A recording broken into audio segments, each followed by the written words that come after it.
Now tuned into the greatest. The Run with Manny Wilson podcast. The Run with Manny Wilson podcast. The best sports podcast there is. Yes, sir. What's up, everybody? Welcome back to The Run with me, Manny Wilson, all the way from Detroit to Chicago to your speakers and headphones. I appreciate you tuning in to the first interactive sports podcast, a community that makes sure your voice is heard. So if you hear something you agree with, you disagree with, you like, you dislike, or even if you just want to outsmart me, you want something I said, go ahead, shoot me a call, 219-413-9405, and we will play your take back on our next episode. Now, look, we got a couple of different things to cover here, but to start everything off, I'm going to start with this, bro. Look, Iowa's Caitlin Clark, she's obviously been the face of the NCAA basketball, both men's and women's basketball. College basketball, the face of college basketball right now is Caitlin Clark. If you don't know that, you got to do some research. Watch this girl play. Look at some clips. This girl looks like Steph Curry in college basketball right now. I'm so serious. No exaggeration to any bit. Like, not even a little bit. But here's the thing. Iowa's Caitlin Clark is 65 points away from breaking the all-time scoring record for women's college basketball that's currently held by Kelsey Plum.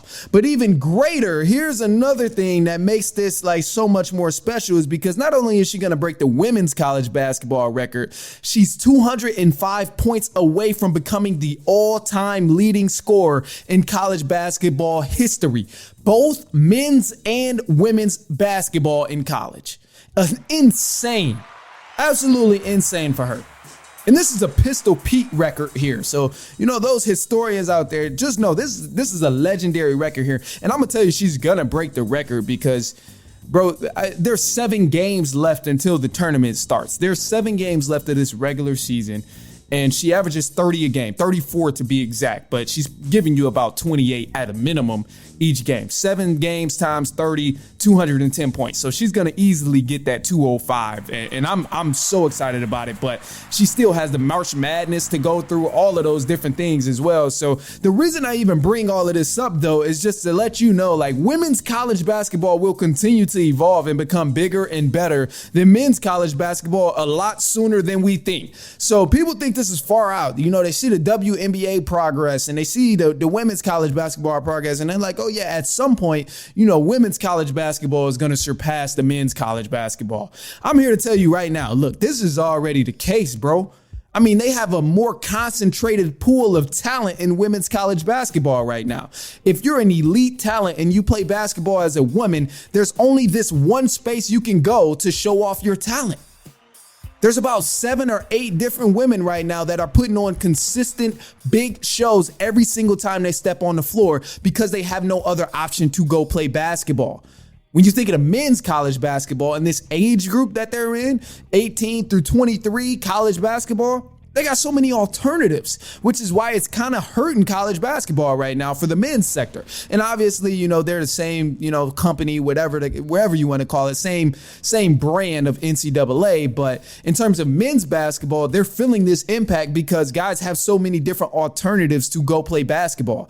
It used to be, okay, you had to go play college ball if you want to get in the NBA, or you had to be that guy out of high school in order to go to the NBA. And with men's right now, there's so many different alternative leagues. You can go play in the G League. You can go play overseas. You can go play Overtime Elite, which is another alternative league. And then yet there's been rumors of the NBA allowing teams to draft out of high school again. So that gives people another option to go play college basketball or to go play something other than college basketball, because it's crazy. But no matter how you try and slice it, how you try and look at the perspective, the women don't have that option.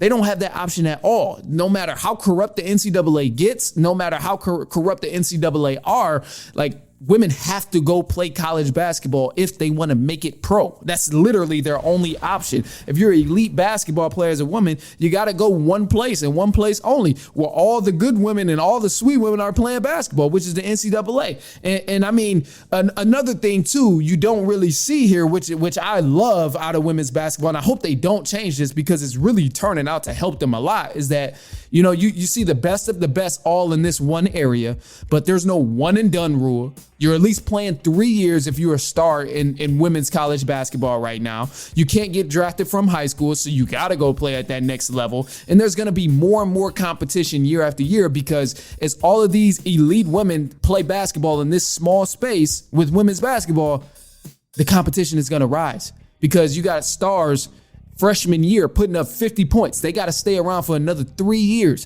So that's more entertainment. That's more viewers. That's more notice that fans are really coming to realize that, damn, oh, Juju Watson, she's putting up 50. Oh, she's got 2 more years left. Oh, this is about to be crazy. She might even stay for her 4th year as well. Like, you don't have that in men's college basketball right now. And ultimately, I think all of this stuff makes me more excited to watch women's college basketball coming up March than the men's because, bro, there's been multiple 50-point games. I mean, they've been on a tear, bro. When you look at the storylines that's been going on between Caitlin Clark and Juju Watson, Madison Con, all these different women have great storylines with the NCAA right now. There's been multiple 40, 50-point games. You got women literally balling too. It's not just the numbers that look good, bro. Like Caitlin Clark, Madison Connor are both averaging more 3-point makes than Steph Curry and JJ Redick did when they were in college. JJ Redick and Steph Curry were elite 3-point shooters in college. You got 2 women that are averaging above what they did when they were in college. It's insane. Deja Fair just put up 38 on Sunday, I think it was. Sunday or Saturday.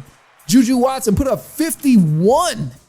Like, bro, we not seeing this type of stuff out of men's college basketball right now. And you know, typically we would, but I also think that narrative of, you know, oh, this prospect is the next LeBron and this prospect is the next Jordan and all of that stuff. I think that stuff is really just getting so watered down, bro. We are tired of hearing this guy is the next him and this guy's the next, like, bro, come up with a new narrative in order to really help men's basketball. And I think some of the rule changes and stuff too, you know, are hurting as well. I can go on and on about the things that's hurting men's college basketball, but above all, I'm seeing Chris Brown, Quavo, Sweetie, all of these celebrities lining up to watch USC women's basketball, lining up to watch Caitlin Clark at Iowa. Like, she has arenas sold out. She has lines packed blocks away. I'm not seeing that type of stuff with men's college basketball, bro.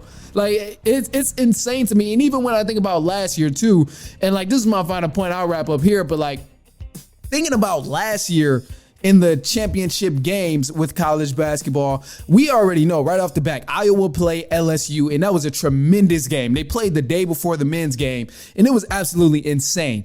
But when the following day happened, and the men's had to play, I think it was UConn and San Diego State.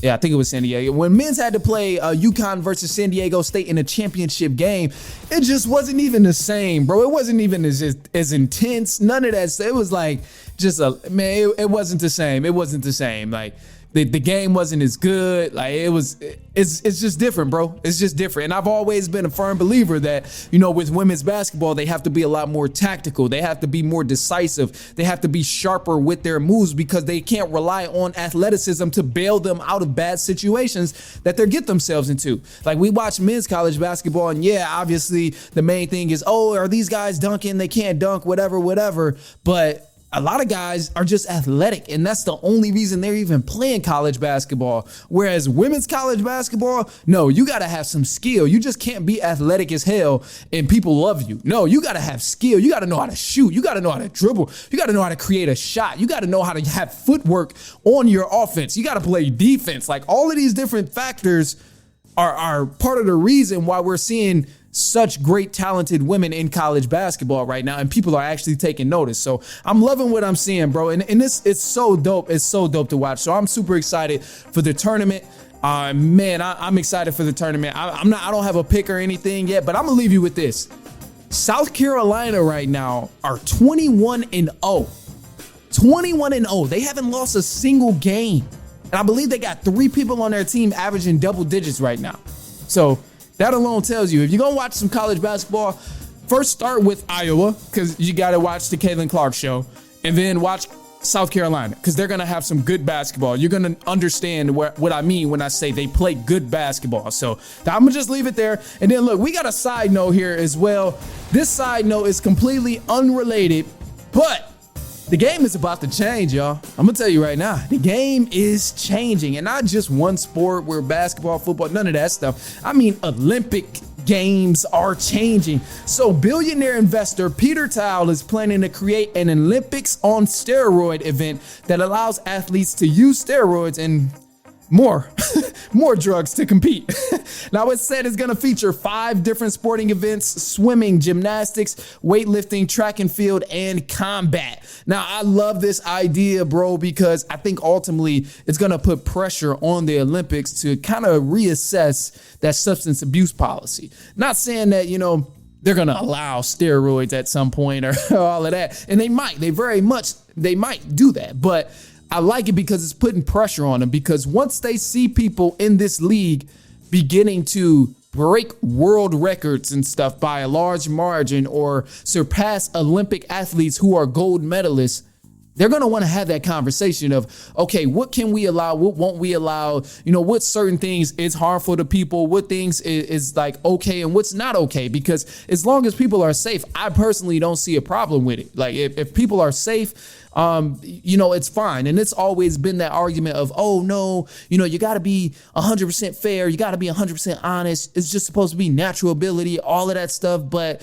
I'm like, yeah, that's cool. But a lot of times there's been athletes who've been, sentenced to some sort of punishment for doing things that's completely unrelated to, their Olympic sport. And I'll use Sha'Carri as an example, because she was, people came down on her hard, bro. Media was slandering her. It was a lot going on about, her in track and field because she tested positive for marijuana.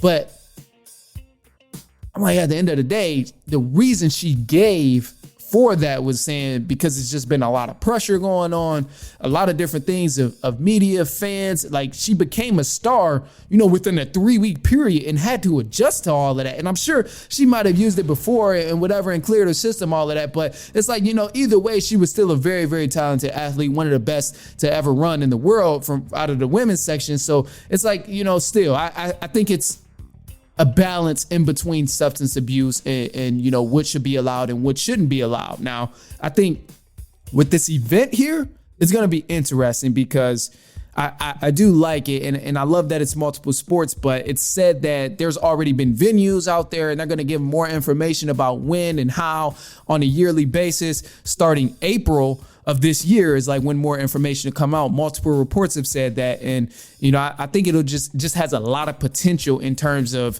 entertainment, because people will be able to watch this. They'll be able to see top tier athletes, really compete at a high level, whether they're using the substance or not. Like, either way, you'll be able to see them compete at a high level. And if it is because of steroids, I don't think people are going to care, because at the end of the day, if somebody's the fastest man in the world or break a world record, nobody's going to be like, oh, but it was on steroids. I think people will wave that and be like, damn, he really ran this fast. I didn't know that was humanly possible to run that fast, So I think there's a huge upside with this, but ultimately it is going to take time for people to adjust and media to adjust and these networks to adjust to allow this type of stuff on TV as well. But I mean, Peter Thiel, he's an investor. He's invested in Facebook. He's invested in Apple, like a lot of startup companies.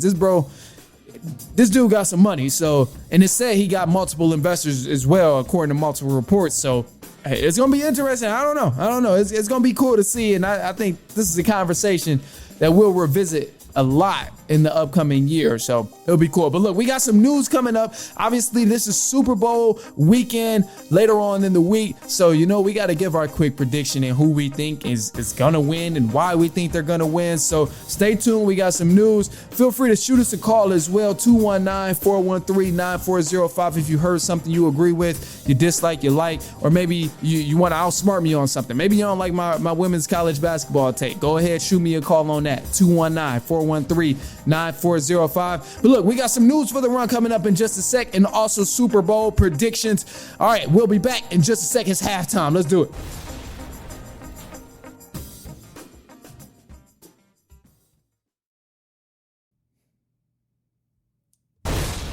All right, and news for the run. Let's get into it. Now, 76ers Joel Embiid, he suffered a knee injury that turned out to be a torn meniscus. Now, it's said that he's expected to return at some point this season, but will certainly miss an extended period of time. Now, some general sports news as well. Billionaire Peter Thiel is planning an Olympics on steroid event that allows athletes to use drugs to compete. This competition will feature 5 events: swimming, gymnastics, weightlifting, track and field, and combat.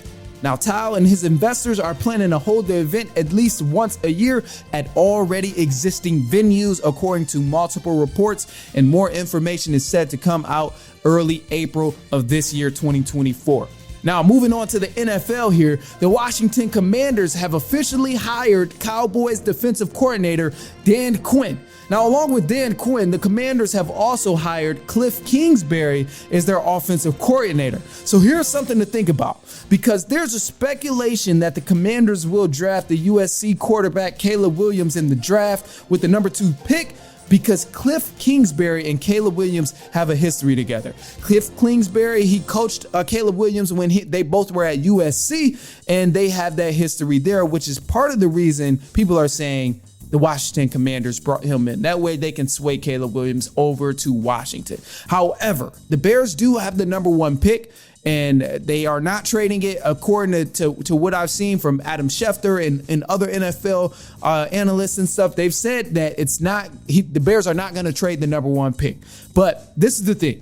The Bears cannot draft Caleb Williams simply because he's already said he does not want to go play for the Chicago Bears. He and his camp said they have no desire to play with the Chicago Bears. So to me, it would be absolutely foolish to witness the Chicago Bears draft him when they can trade that number 1 pick or utilize the number 1 pick for something else. So I don't know. To me, it's weird, but that's just something to think about and something to be wary about, over the next few weeks and as we come along. Now, here's the fun thing. Here's the interesting thing here. The Kansas City Chiefs and the San Francisco 49ers will be playing in Super Bowl 58 on February 11th. Now, an interesting fact about this game.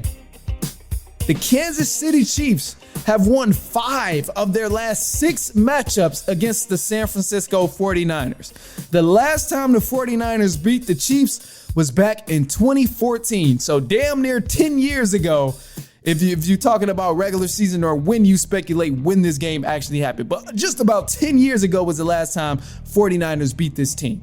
These two teams, they faced off in the Super Bowl back in 2019 already, and the Chiefs ended up winning that game. Patrick Mahomes got his ring at that time, and, I think, again, the Chiefs, they're going to win this upcoming Sunday as well. I'm choosing the Kansas City Chiefs to win, bro. It's no way I can go around it. I think Andy Reid, Pat Mahomes, and Travis Kelce, those 3 are a generational type of combination, bro. I really think Andy Reid, Pat Mahomes, and Travis Kelce are like the current day Tom Brady, Bill Belichick, and Rob Gronkowski. They're just unstoppable going against other teams. They're all high IQ guys on the field, off the field, when breaking down film, all of that different stuff. When it's time to adjust on the fly against defenses, they're all extremely talented at doing that. And bro, you know the saying. They say you either live long enough to die a hero, or you live long enough to see yourself becoming a villain, something like that. You know what I'm trying to say. You know what I'm trying to say. But I think the Chiefs are at that point where people are really turning them to be the villain because they've been winning so much. And that's what sports media does. They like you to win your first few, and then after a while, they're like, all right, this guy's winning too much.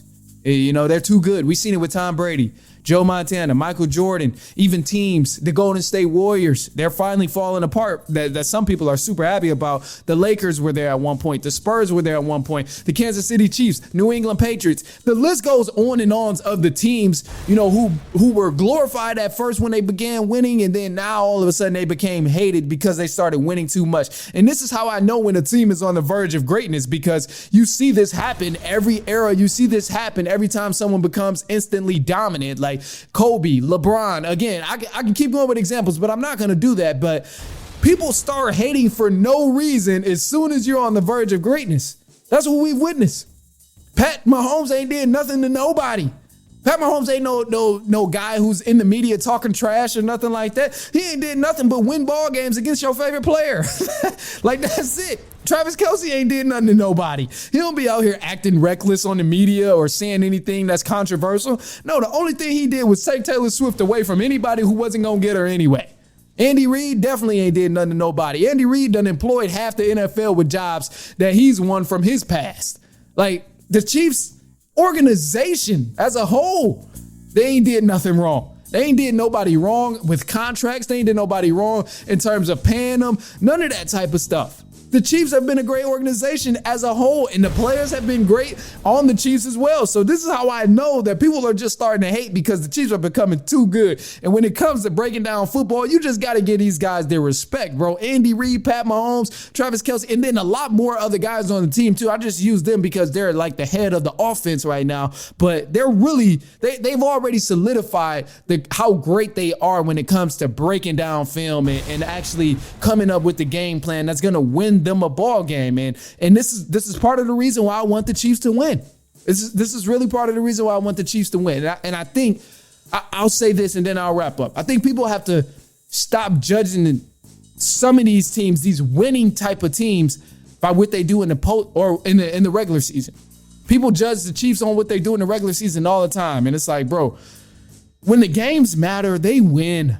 All right, bro, why are we having this discussion about the Chiefs starting off 0-2 in the NFL season? It's because sports media is bored. NFL reporters are bored.